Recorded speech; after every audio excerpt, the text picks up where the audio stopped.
Halo sobat, salam jumpa di channel Wirid Traveling with Jesus. Buat yang baru pertama kali, salam kenal.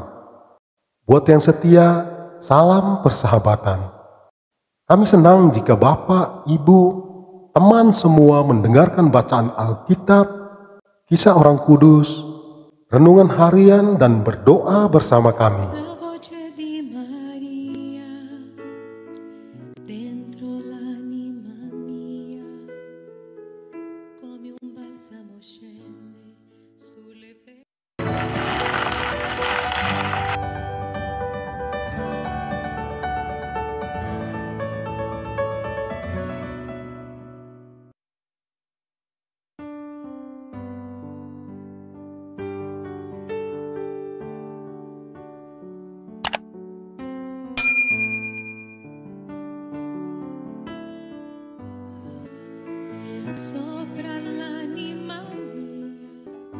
Selamat menikmati tayangan kami.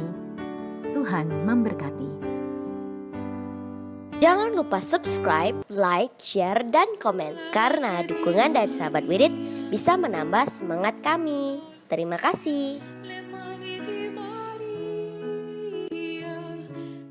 Demi nama Bapa dan Putra dan Roh Kudus. Amin. Datanglah ya Roh Kudus, datanglah dengan kekuatan hati Santa Perawan Maria yang tidak bernoda mempelaimu yang terkasih. Datanglah, bimbinglah kami, hiburlah kami.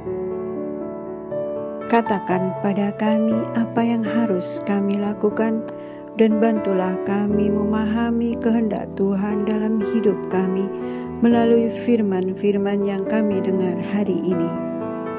Amin. Inilah Injil Yesus Kristus menurut Santo Matius.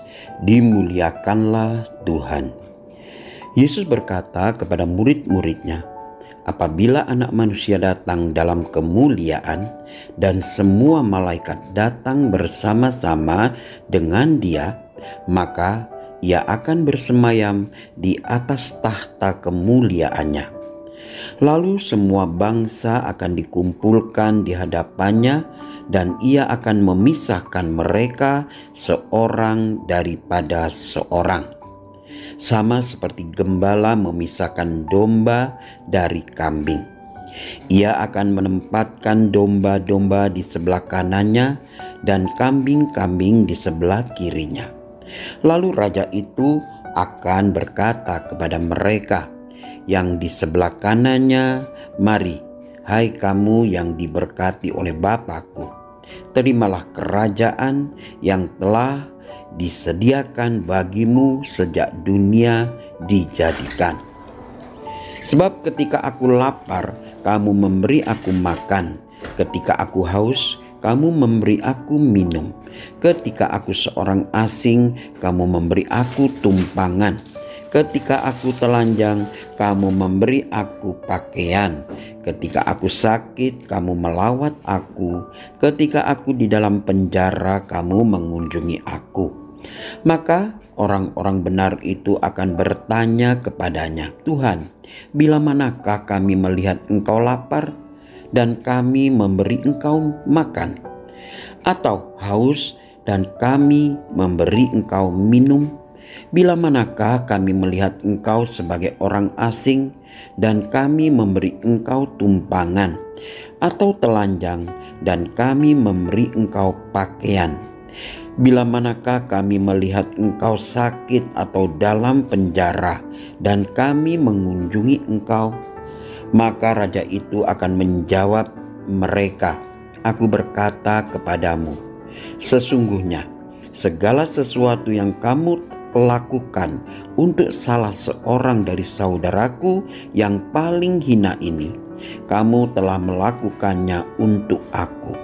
Dan ia akan berkata juga kepada mereka yang di sebelah kirinya, nyalah dari hadapanku hai kamu orang-orang terkutuk, nyalah ke dalam api yang kekal yang telah disediakan untuk iblis dan malaikat-malaikatnya.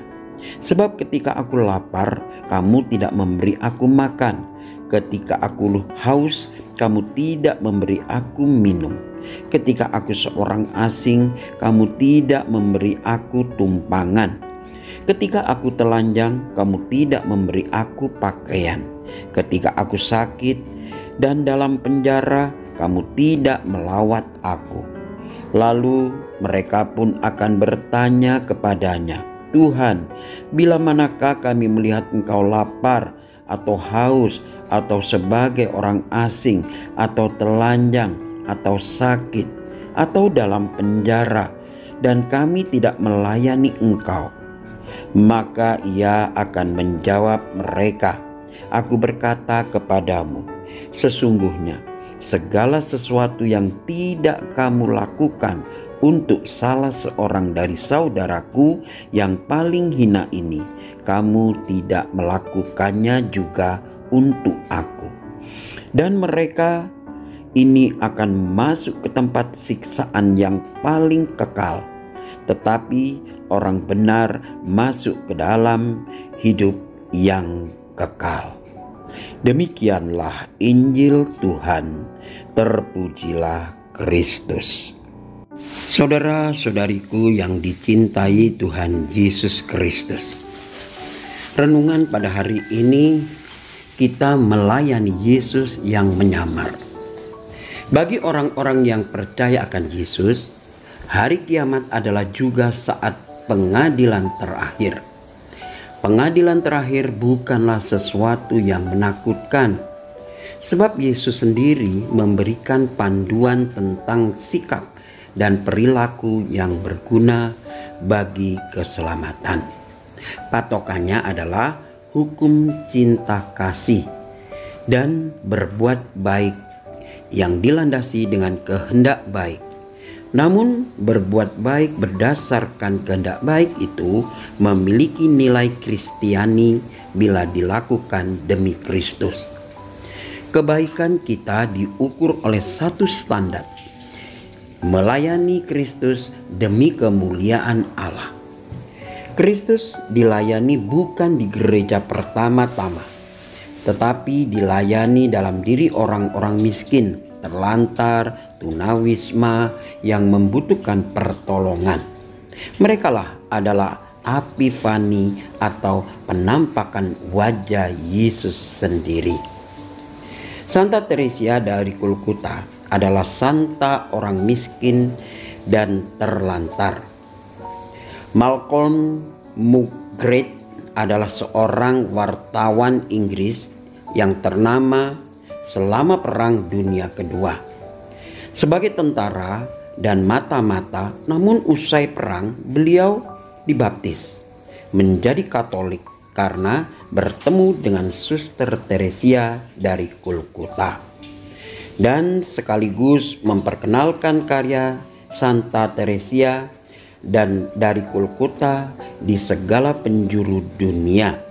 Karyanya yang terkenal berjudul Something Beautiful for God, sekaligus ungkapan indah dari Suster Teresia dari Kulkuta. Dalam wawancaranya, Malcolm bertanya kepada Suster Teresia dari Kulkuta mengenai alasan beliau melayani orang miskin, sekarat, gembel, yang hampir mati di Kulkuta dan sekitarnya. Jawaban Suster Teresia begitu mendalam sekaligus menjadi inti dari bacaan hari ini. Let every action of man the something beautiful for God.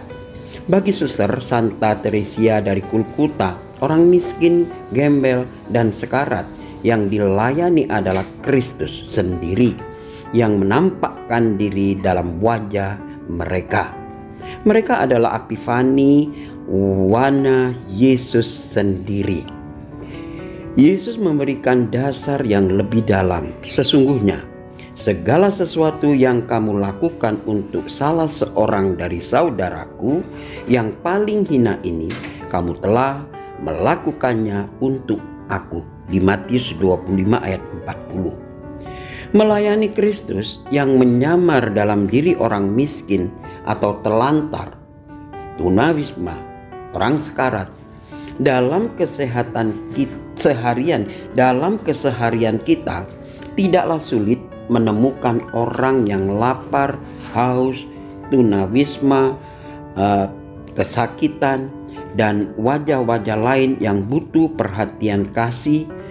Apakah kita melihat wajah Yesus dalam wajah-wajah mereka? Kalau kita tidak melihat wajah Yesus dalam diri salah seorang saja dari mereka, kepedulian kita kepada sesama menjadi sesuatu yang agak dangkal dan mudah dibebani kita.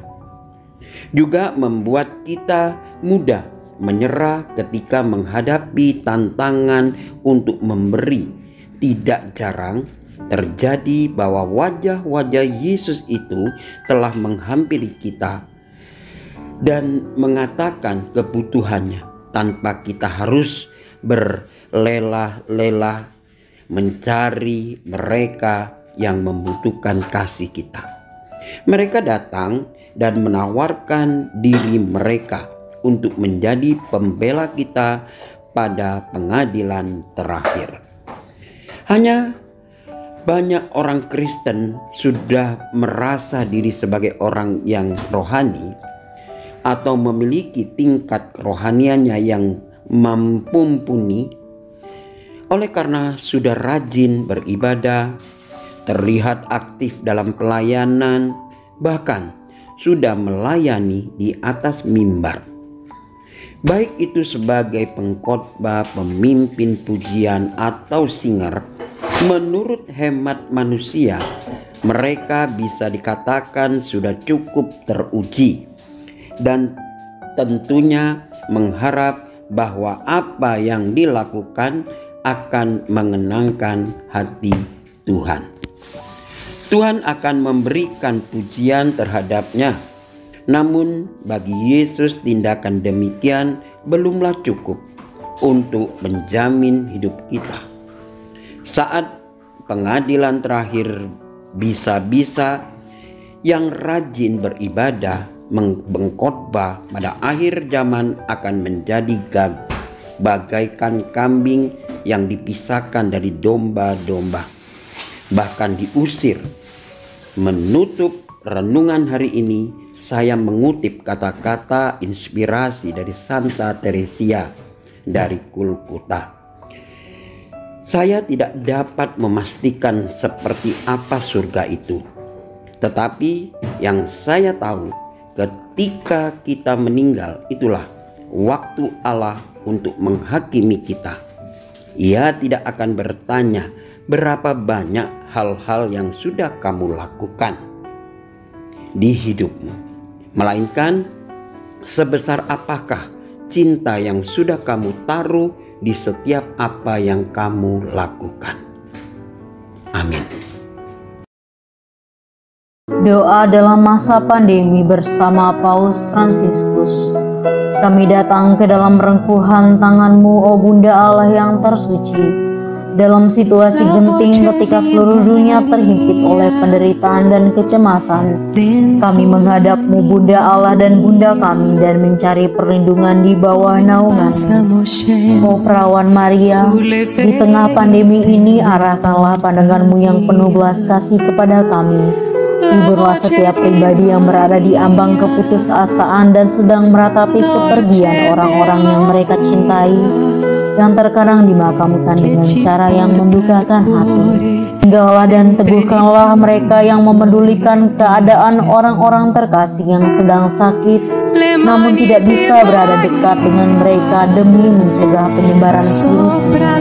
Penuhilah dengan harapan mereka yang terombang-ambing oleh deru kecemasan pada masa depan dan dampaknya bagi perekonomian serta pekerjaan. Bunda Allah dan Bunda kami, doakanlah kami kepada Allah Bapa yang penuh belas kasih agar masa sulit penuh rasa cemas ini dapat berakhir dan semoga fajar harapan serta ketenangan boleh kembali menyisir. Ya Bunda, seperti yang telah Engkau lakukan di Kana, mohonkanlah kepada Putra Ilahi-Mu rahmat penghiburan bagi keluarga dari yang sakit dan setiap orang yang sedang menderita sakit. Semoga mereka tetap dapat menjaga keyakinan dan kepercayaan yang teguh akan karya penyelamatan. Lindungilah para dokter, perawat, petugas kesehatan, dan para relawan yang berada di depan situasi genting ini dan yang sedang mempertaruhkan hidup mereka guna menyelamatkan banyak orang. Sertailah upaya dan perjuangan mereka dan berikanlah mereka kekuatan, kemurahan hati, dan kesehatan seterusnya. Tinggallah dekat dengan setiap orang yang siang malam menemani orang sakit dan para imam serta pelayan sabdamu yang dengan kepedulian sosial dan pelayanan Injil berusaha membantu dan mendukung semua orang. Perawan yang terberkati, terangilah pikiran, perasaan, dan kehendak dari setiap pribadi yang terlibat dalam penelitian ilmiah agar mereka dapat menemukan solusi efektif guna mengatasi virus ini. Dampingilah para pemimpin bangsa agar mereka dapat menjalankan tugas dan tanggung jawabnya dengan penuh kebijaksanaan, perhatian, dan kemurahan hati, terutama untuk membantu orang-orang yang berkekurangan, serta dapat menemukan solusi dalam menangani permasalahan sosial ekonomi dalam semangat solidaritas demi masa depan. Maria yang tersuci, gerakanlah nurani setiap pihak yang terkait sehingga dana besar yang diinvestasikan untuk mengembangkan dan menepuk senjata dapat dialihkan secara efektif untuk meningkatkan penelitian dan pencegahan terjadinya tragedi serupa di masa depan.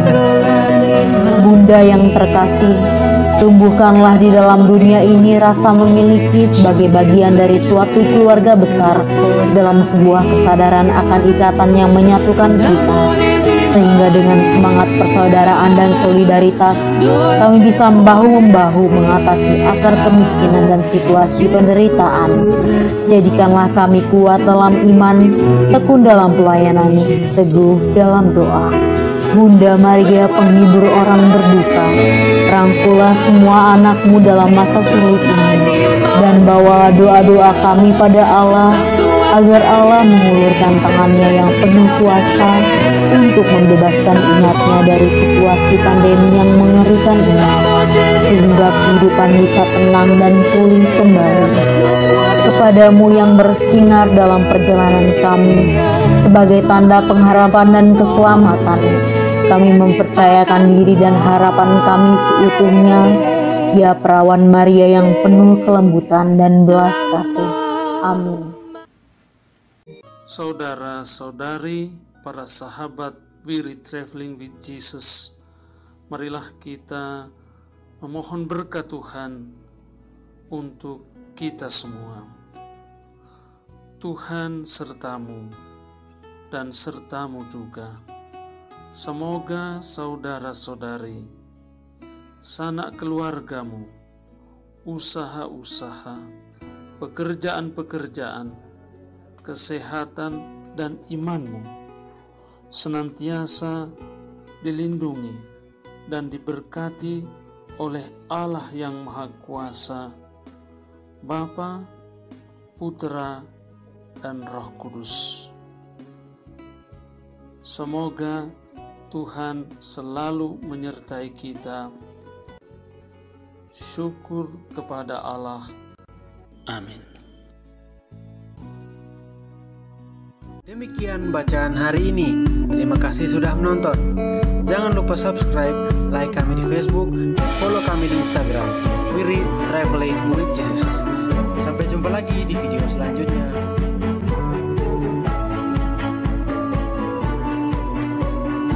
Kau membawa